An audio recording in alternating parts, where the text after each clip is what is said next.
10월 5일 화요일 새벽 기도회를 시작합니다. 우리 다 같이 사도신경을 고백하겠습니다.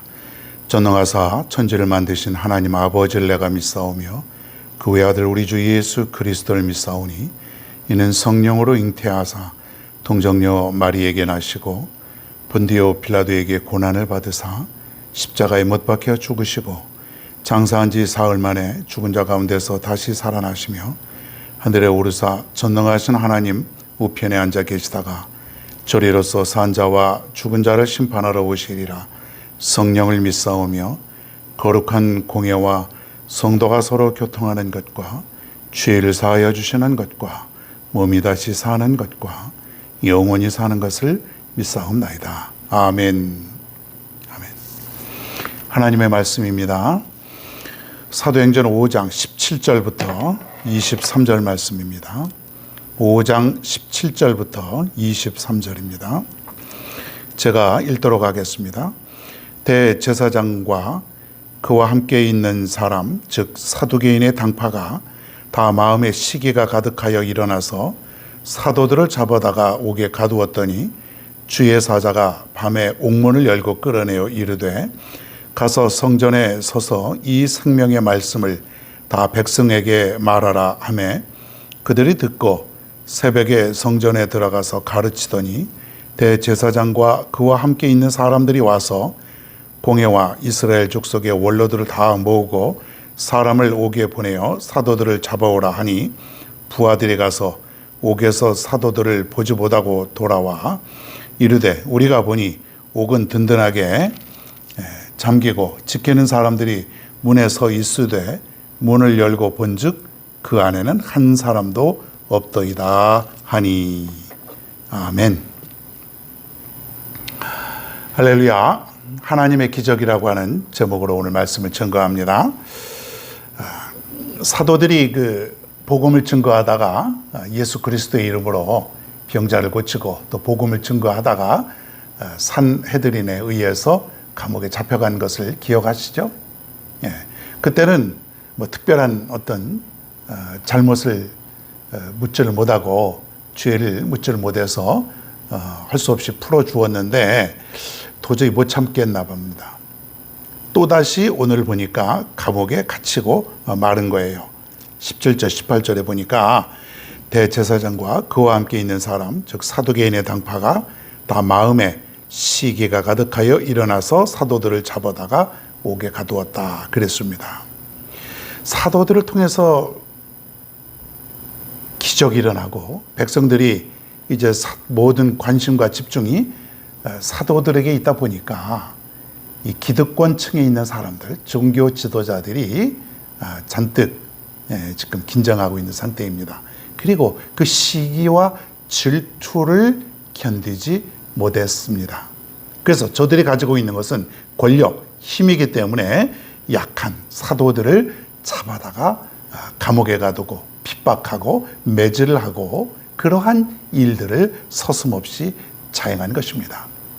예수님도 십자가에 못 박는데 앞장섰던 저들이기에 사실 이들이 하지 못할 일은 세상에 아무것도 없습니다. 그죠? 죄 없는 사람도 가서 죄를 만들면 그 사람은 죄인이 되는 것이죠.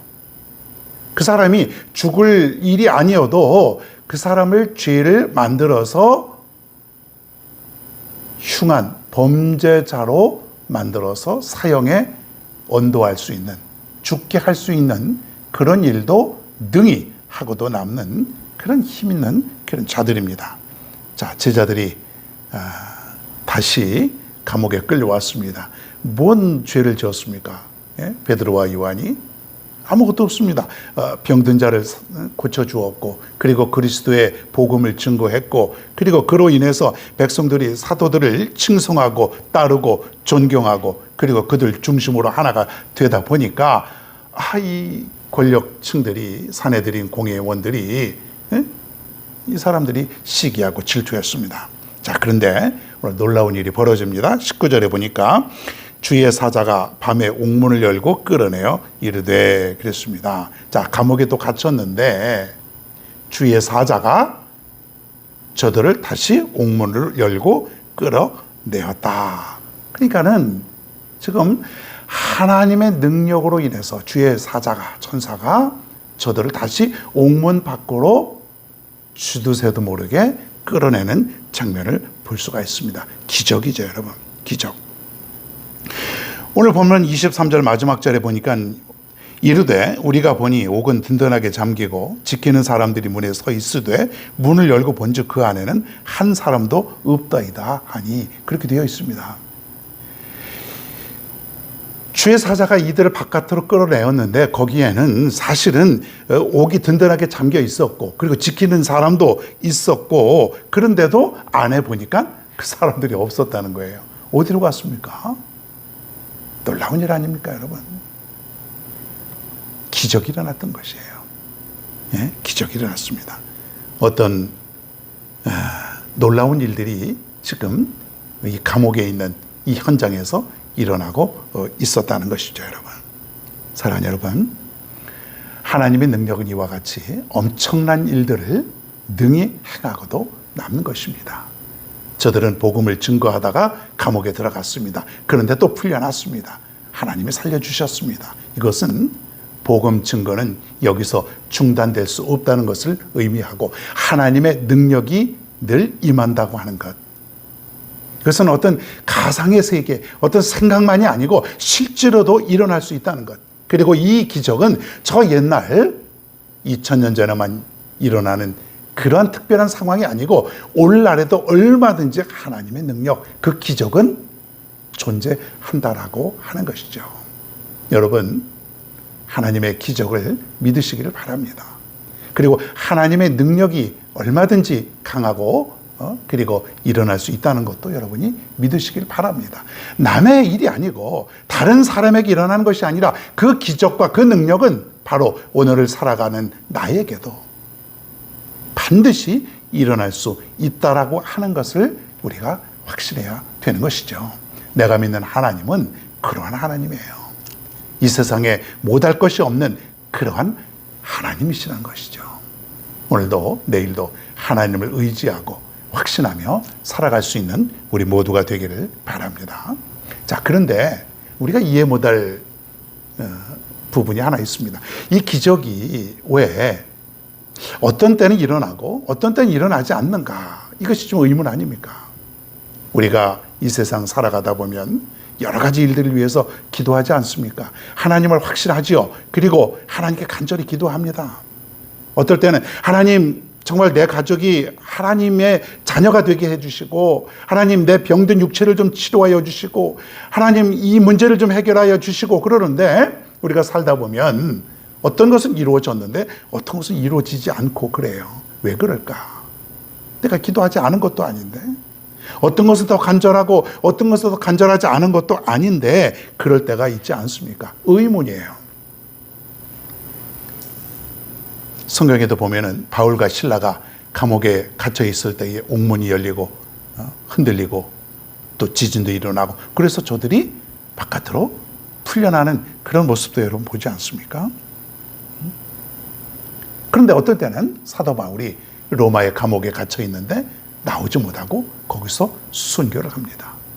어떤 제자들은 창에 찔려 죽고 목에 매달려 죽고 거꾸로 십자가에 매달려 순교하기도 하고 또 어떤 제자들은 톱에 잘려서 죽어나가기도 하고 여러분 이런 일들이 왜 벌어질까요? 어떤 때는 감옥이 열리고 기적이 일어나는데 어떨 때는 그저 맥없이 힘없이 순교해야 되는 죽어야만 되는 그런 일들이 왜 일어날까? 여러분 이것을 어떻게 생각하십니까? 오늘 본문을 보면 그 해답이 나와 있습니다. 사도들은 핍박을 당하고 감옥에 끌려가서 고진 매를 맞고 어려움을 당했을 때도 사도들은 기뻐했다 그랬습니다. 감옥에 있을 때나 풀려났을 때나 저들의 삶은 변함이 없는 것입니다. 즉 우리는 사도들이 풀려나고 자유의 몸이 됐을 때는 기뻐하고 감옥에 갇혀 있고 매를 맞고 어려움과 핍박을 당할 때는 그렇지 않을 거라고 생각하지 않습니까? 그런데 그게 아니었다는 것이에요. 저들이 성령 충만 이후에 하나님의 사랑을 깊이 느꼈고 그리스도가 저들의 삶 속에 늘 함께 하신다는 것을 느끼며 살아갔을 때 이미 벌써 저들은 기적의 삶을 살아가고 있다라고 하는 것이죠. 내가 감옥에 풀려나든 감옥에서 풀려나든 또 내가 매임을 당하든 매를 맞든 자유의 몸이든 그것이 중요한 것이 아니라 저들은 언제 어디서나 어떤 상황 속에서도 저들은 늘 기적의 삶을 살아가고 있다라고 하는 것이죠. 사랑하는 여러분, 저들이 예수님의 부활 전에 그리고 성령 충만 이후에 삶은 놀랍게 달라지지 않았습니까? 가만히 생각해 보니까 성령 충만 이후에 가만히 생각해 보니까 내가 그리스도의 사랑이 넘쳤구나. 내가 이제부터는 주를 위한 삶을 살아야지. 이러한 놀라운 삶으로 바뀌었다고 하는 것이에요. 우리도 마찬가지입니다. 이미 우리는 기적을 체험하고 있습니다. 나 같은 죄인이 용서함을 받고 하나님의 자녀로 살아가고 있는 것, 이 자체가 기적 아닙니까? 그리고 그분의 사랑을 날마다 느끼고 내가 천국을 향하여서 가고 있는 나의 삶, 이 자체가 이미 기적이기 때문에 내가 병이 낫든 또 그렇게 되지 않든 내가 어려움을 겪든 내가 복음을 위해서 핍박을 받든 그것이 그렇게 중요한 것이 아니에요. 기쁨으로 내가 견디며 나아갈 수 있다라고 하는 사실입니다. 이게 기적입니다. 사랑하는 여러분, 오늘 우리는 이 기적의 삶을 살아가고 있습니다. 늘 우리가 기쁨 속에서 감사함 속에서 우리가 살아가야 될 이유가 바로 여기에 있습니다. 우리가 하나님이 우리에게 내가 기도하는 것마다 응답하지 않을지라도 이미 우리는 기적의 삶을 살아가고 있음을 기억하시고 오늘의 하루도 시간마다 기쁨과 감사의 삶이 우리 삶 가운데 넘치게 될 줄로 믿습니다. 올 하루도 이 가운데 살아가는 저와 여러분 모두가 다 되기를 간절히 바랍니다. 오늘의 찬양은 찬송가 391장 오 놀라운 구세주 함께 은혜 나누시길 바랍니다. 오 놀라운 구세주 예수 내 주 잠든 역에 주시로다. 큰 바위 밑 안전한 그곳으로 내 영혼을 숨기시네. 메마른 땅을 종일 걸어가도 나 피곤치 아니하며 저 위험한 곳 내가 이를 때며 큰 바위 밑 숨기시고 주 손으로 덮으시네. 오 놀라운 구세주 예수 내 주 내 모든 짐 벗기시네. 죄악에서 날 끌어올리시며 또 나에게 힘 주시네. 메마른 땅을 종일 걸어가도 나 피곤치 아니하며 저 위험한 곳 내가 이를 때며 큰 바위에 숨기시고 주 손으로 덮으시네.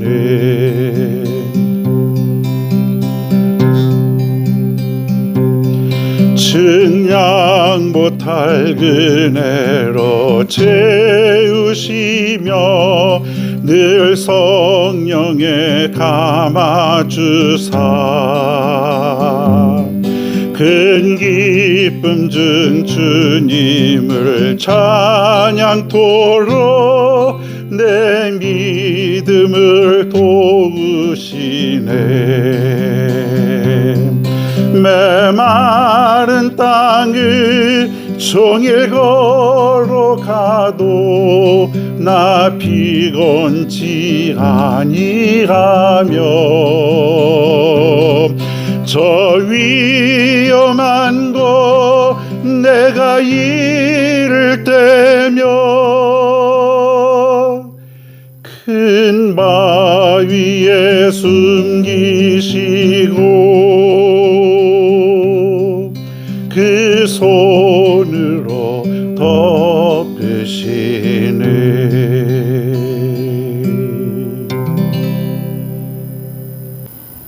이 시간 우리 다 함께 한 목소리로 기도하는 시간입니다. 예리 하나님의 기적을 체험하게 하시고 날마다 이 기적의 삶을 살아가는 것을 감사하고 기쁨으로 살아가게 해달라고 함께 기도합니다. 할렐루야. 하나님 아버지, 시간 주님 앞에 기도합니다. 오늘 아침에도 귀한 말씀으로 우리의 삶을 인도하여 주시고 우리에게 영혼을 깨우시고 오늘도 신령한 은혜의 말씀을 주시는 진심으로 감사를 드리옵나이다. 오늘 하루도 하나님께 맡겨오니 우리의 삶을 오직 하나님만 확실하고 오늘도 출발하오니 하나님께서 우리를 인도하여 주시고 지켜주시고 오늘도 우리의 모든 삶 속에 하나님 우리와 동행하여 주시는 줄로 믿습니다. 내가 오늘도 살아가는 것은 기적의 삶이요 은혜의 삶이요 축복의 삶임을 깨달을 수 있는 우리 모두가 되길 간절히 원하옵나이다. 내가 죄인임을 용서함을 받고 구원함을 입고 하나님의 자녀가 되어 살아가는 이 자체가 놀라운 기적인데 하나님 오늘도 우리는 이 마음을 가지고 기쁨의 삶을 살아갈 수 있고 감사의 삶을 살아갈 수 있는 우리 모두가 될 수 있도록 인도하여 주시옵소서. 우리의 삶 속에 행여나 불평이나 원망으로 살아가는 것이 아니라 늘 기쁨과 감사 속에 하나님의 기적을 맛보며 살아갈 수 있는 우리 모두가 다 될 수 있도록 인도하여 주시옵소서. 오늘도 우리 교회를 지켜주시고 인도하여 주옵소서.